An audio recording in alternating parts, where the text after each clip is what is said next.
the Park Inventory webinar. Thank you for joining, and please remember as we get started to mute your phone. As well, if you need to take another call, please do hang up and call back in. We've had some challenges with conference call hold music in the past. You can use *6 to mute a regular phone. So today we'd like to welcome you to this Park Inventory webinar. This is going to be of broad interest. However, we have specifically tailored this version a bit for public health stakeholders. We appreciate you all for joining us today.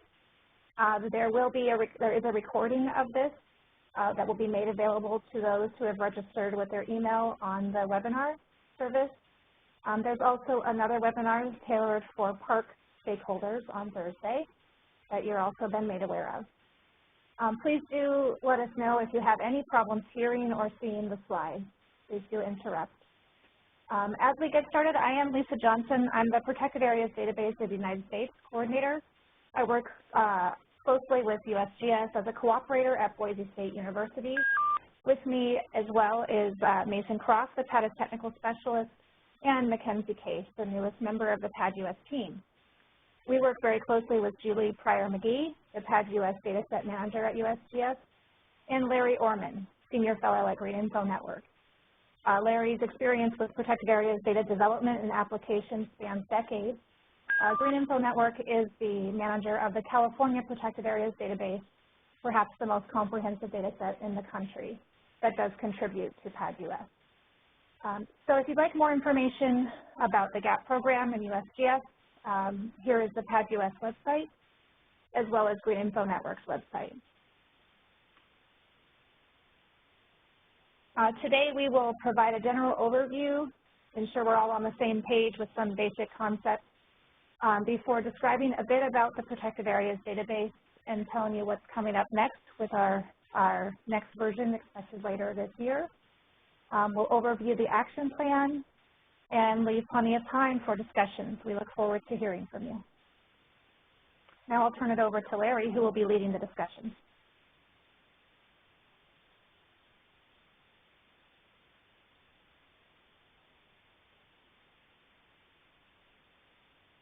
Larry, I think you're on mute. Thank you. I am now off mute. The simple question for all of this is that this presentation, this whole effort is about work that was done to put together a strategy for completing an inventory of all parks and protected areas in the country. The report that was done and published late last year outlined that strategy and was developed through an interagency agreement with CDC and the Park Service, along with the PADUS team that's on this call. There are two versions of the report. There's a simple summary that's available, and there's a detailed 50-page report. The work involved connections with lots of different organizations, and this is kind of a theme for PADUS, that it spans lots of different interests. The download of the report is available at this website here, protectedlands.net/vision, and the contents in both the detailed and then summarized report covers these sorts of topics, and I'm not going to read through them, but it tries to explain the basics of what this kind of data is and why it's useful and what's needed to make it better. We're going to summarize those in this presentation, and then we'll take questions, as Lisa said, later on. The beginning question that we raised in doing this project, given all of our experience, was that there are lots of people who have this common question: what do we all want? And the answer for those of you in public health often stems around these sorts of things. There are a wide range of public health topics that intersect with parks, and in doing this work, we tried to take into account how a national inventory would help those efforts. So we will be referring throughout this presentation to different ways that it has specific relevance to public health. But the fact is that we all want something that covers every park and protected area in the country. We want to be able to look at an area and go from here to here. We want to be able to see the detail of where parks are, what they are, and we also want to see the really big stuff away from cities. we want to see everything. A way to imagine this, that it's really lands of all types. It's recreation lands, it's habitat lands, all in one inventory. It's important to note that it's intended to be all of this because you can't easily separate protected area inventories that take just one part of the spectrum. If we tried to do one on urban parks and recreation facilities, we'd get a small slice of the pie. But where do you draw the line on urban open space parks or regional parks or national wildlife preserves or wilderness areas? All of those areas of the spectrum are really part of one whole. And so that's how we really approach this.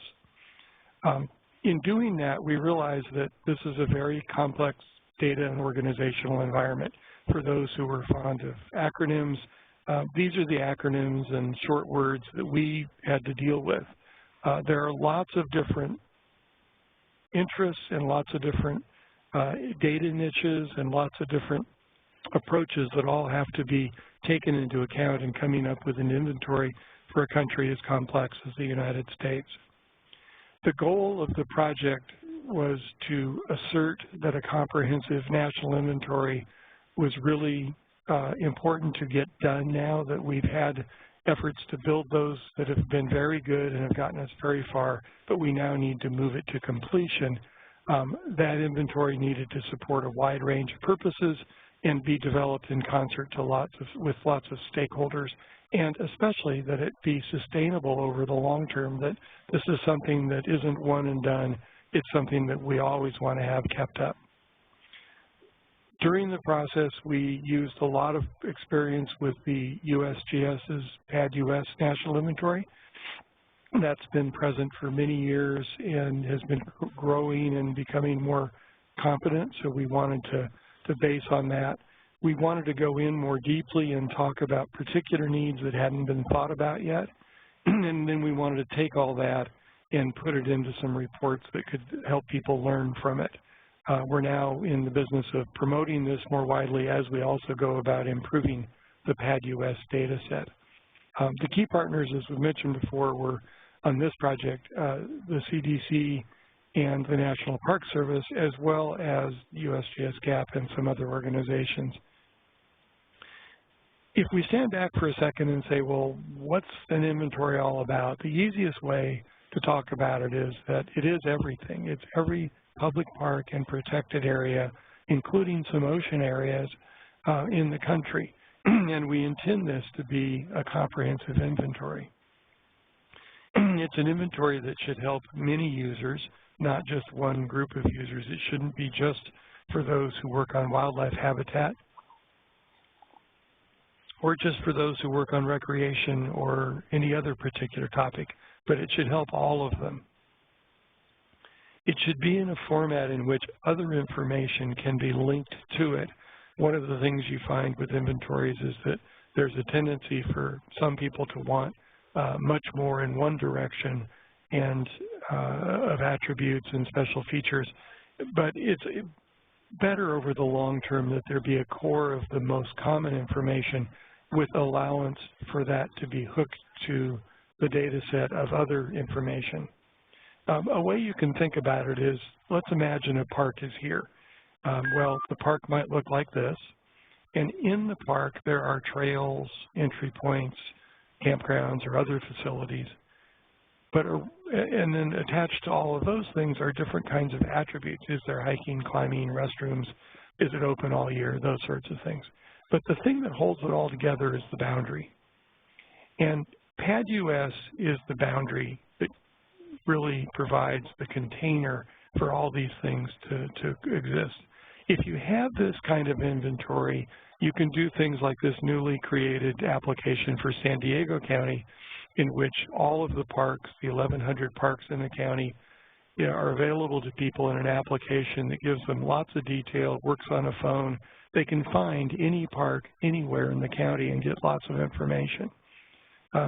That's what the vision of a comprehensive inventory can lead us to if we have it. But it can also help things like wildfire management. PADD-US is actively used by the National Wildfire Coordinating Group, which manages the federal response on wildfire and coordinates with lots of local agencies.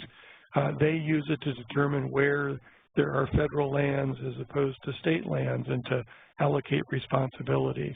So the usefulness obviously isn't just for recreation and urban park use, but also for much larger landscape purposes as well. Let's talk a little bit about PADD-US specifically, the boundary inventory of the country. This is what it looks like if you put it all on a map, organized by different kinds of agencies that manage this land. There's a lot of it, obviously heavy in the west, but as you get into the east, you see a lot of urban parks and smaller open spaces. It's a very wide, diverse database. It's a GIS database, so as a geographic information system, PADD-US is geospatial data that is a polygon format, and it is in various technical specifications. It has lots of robust attributes that go along with it. So it's very useful for a wide range of activities and analyses. It is very detailed. It goes in where we have data to local urban parks as well as these great big ones. We don't have that data everywhere in the country. Numerically, quantitatively, one of the things to note is that when we say protected areas, we really mean that expansively. It's hard to find one term that covers all this information. Public parks and open space is another way to say it.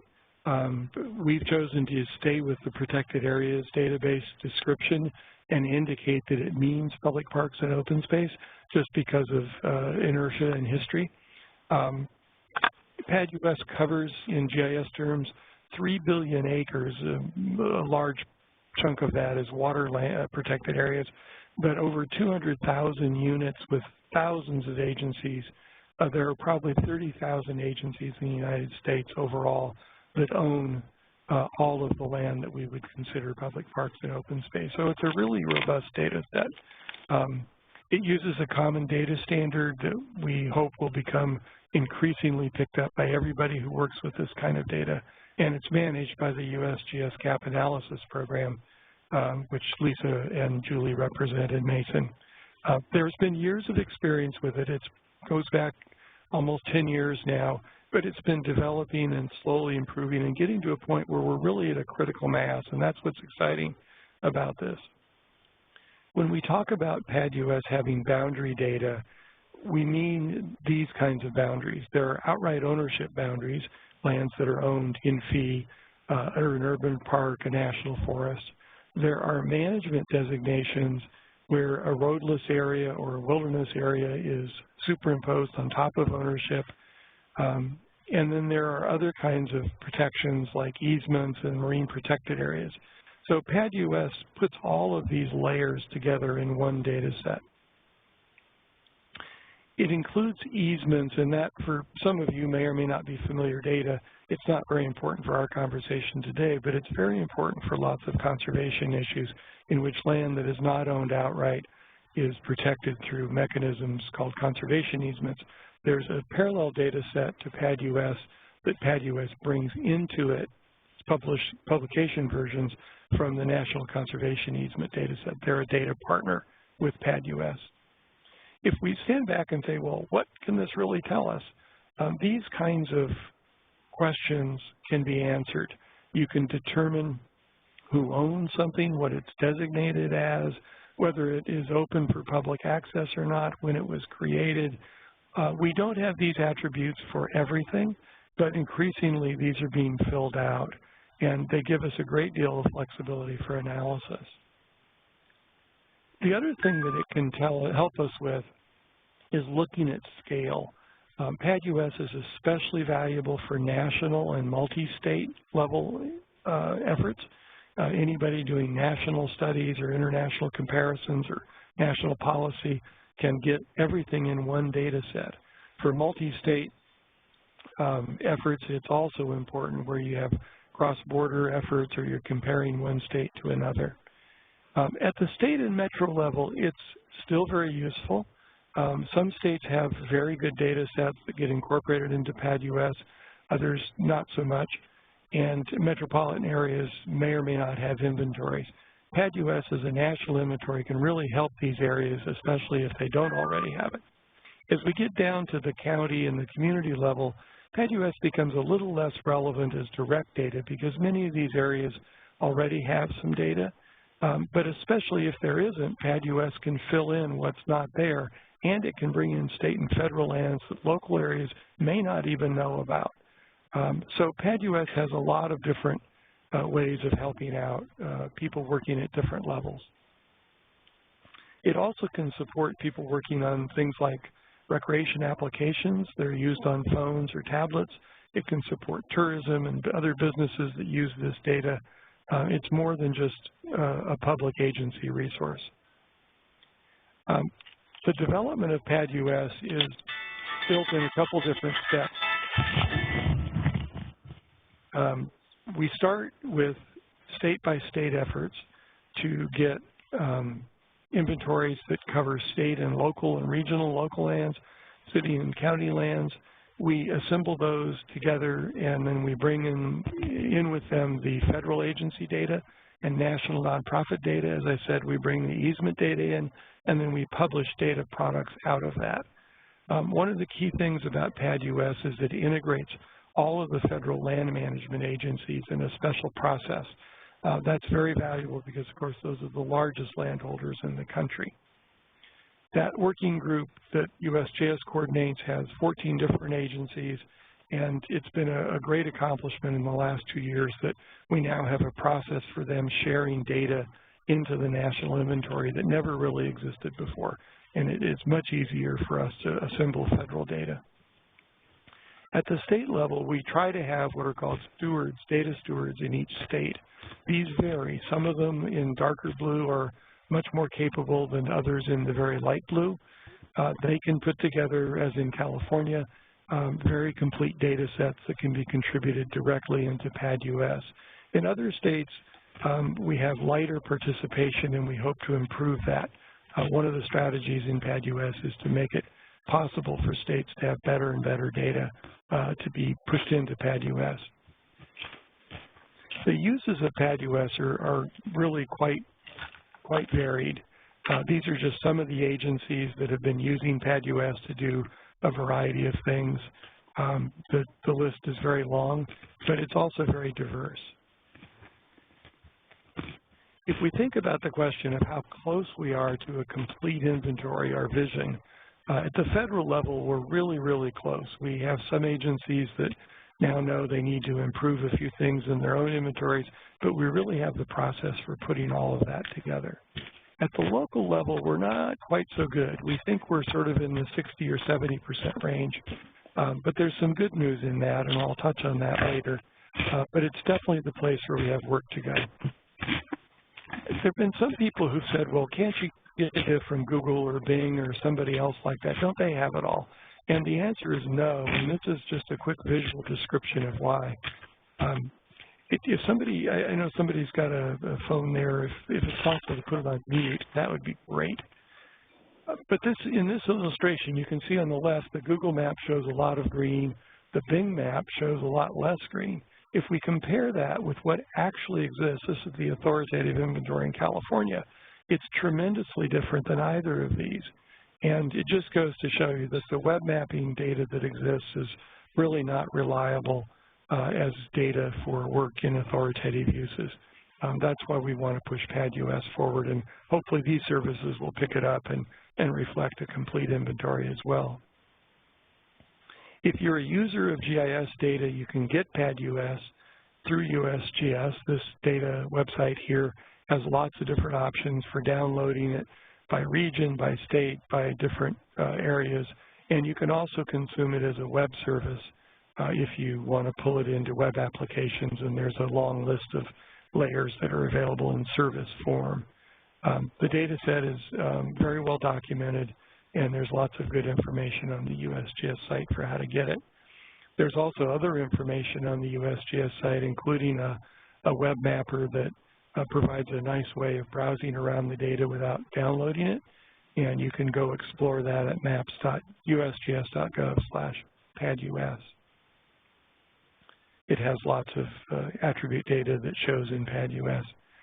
There's also a series of poster maps for the national level that can be downloaded, and you can print them if you want. There will be state-level reports coming soon. In addition to the USGS site, there's a companion site, protectedlands.net, that's been developed to provide a little bit more information on PADUS. It has links back to the USGS site, but it has a very good mapper that lets you try lots of different things out about how you visualize stuff. It also has this data on what each state is doing, and if you click on a state, you can get an estimate of completion. You can generate a whole report for that state and see more detail about what each state is up to. The reporting in the protectedlands.net is quite thorough, and it allows you to download full reports for any particular kind of area, city, county, congressional district, and to get statistics on what's going on in that area. There are some new reports that will be coming up soon that improve this, especially around the protected area data and the statistics on that. But the reports are still very useful even as they exist now. The report, as we talked about, that we published late last year was focused on an action plan, and that's what we want to turn to at this point. The challenges identified were really these 6. At the top of the list is that we still don't have a lot of state and regional and local parks. We don't have a really good steward system. Beyond that, we definitely have more to do at the federal level. We especially want to be able to engage more users. These kinds of webinars are part of that strategy. On top of all of this, we need financial resources to make this push to complete and then maintain PADUS, and part of that will help allow us to advance the data technology that we use. These were the 6 things that really stood out to us as we did the work, and then that led to a set of 10 steps that are in the report. If you get the summary report or the full one, you can see this detail. I won't try to go through them. They really mirror responses to those challenges. But they're really a pretty complete picture of what we need to be doing. We've even gone in and tried to break these down into more specific steps that could be taken and even funded as individual steps along the way.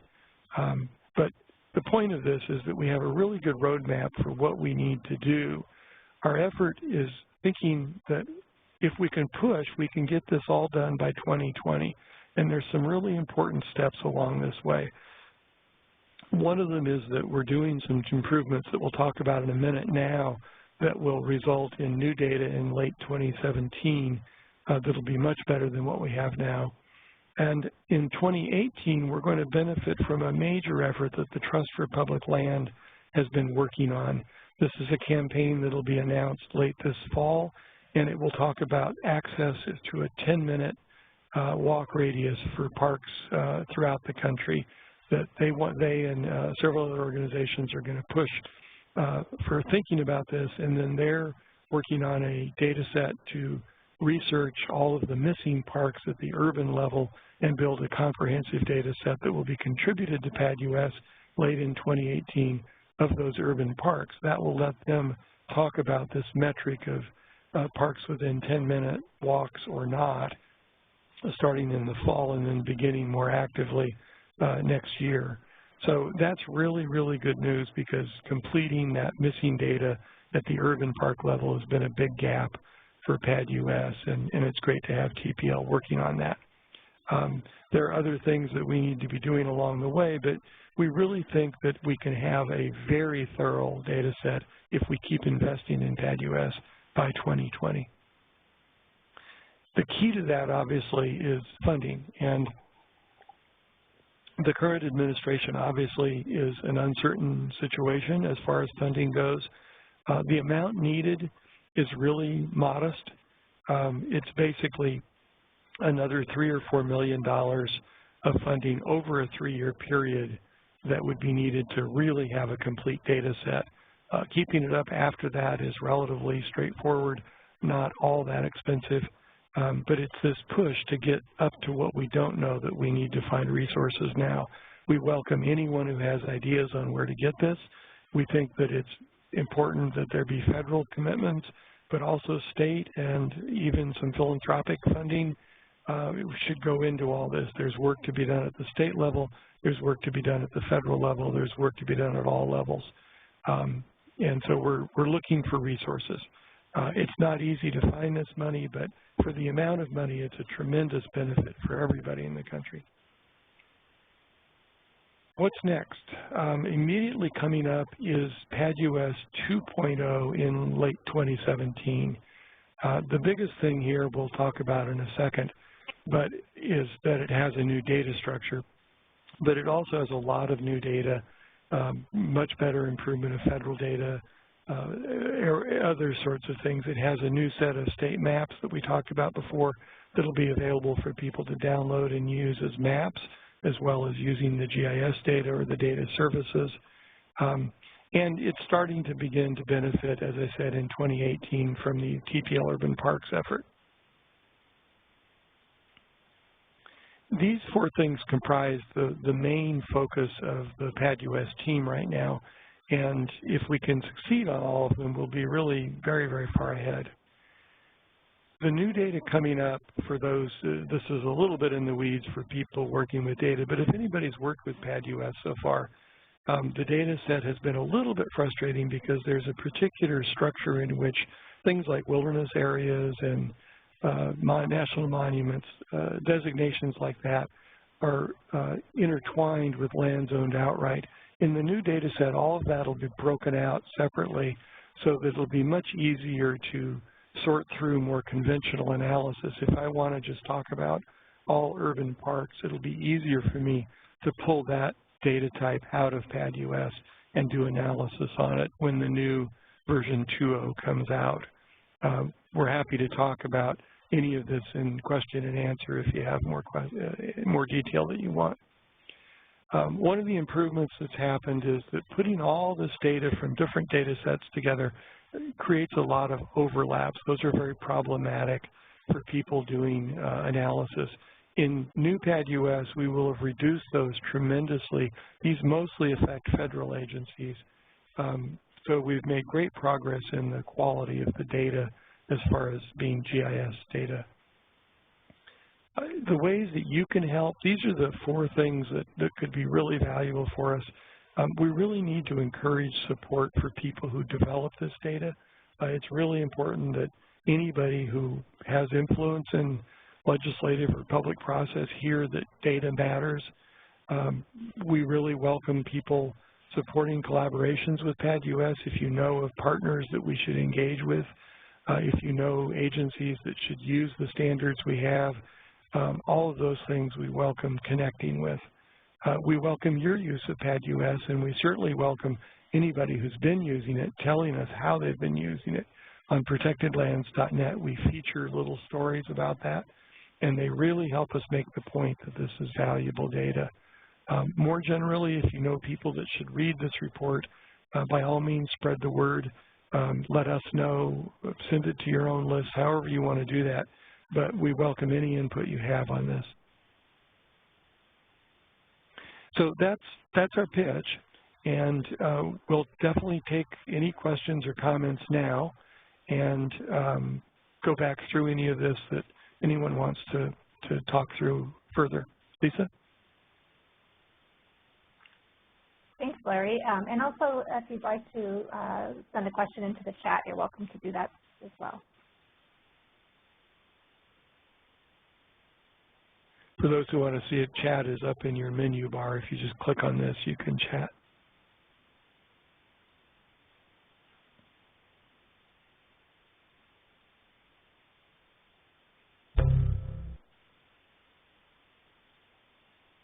Anybody have any use of PADUS that they've made? I'm not sure who on the call might have been using it already.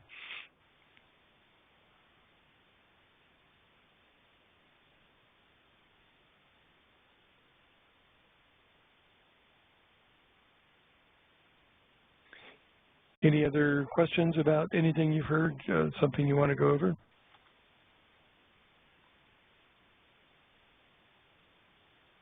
If not, I think it sounds like we'll wrap up here. We'll stay on the phone for a couple minutes if anybody wants to do an offline conversation, but thank you very much for being part of the discussion here. Yes, and as I mentioned, we will make this recording available and share that with you. Whoever registered your email with today's webinar, we'll let you know when that is available. Thank you for joining us today. Okay, thanks, Larry. Bye. Bye all.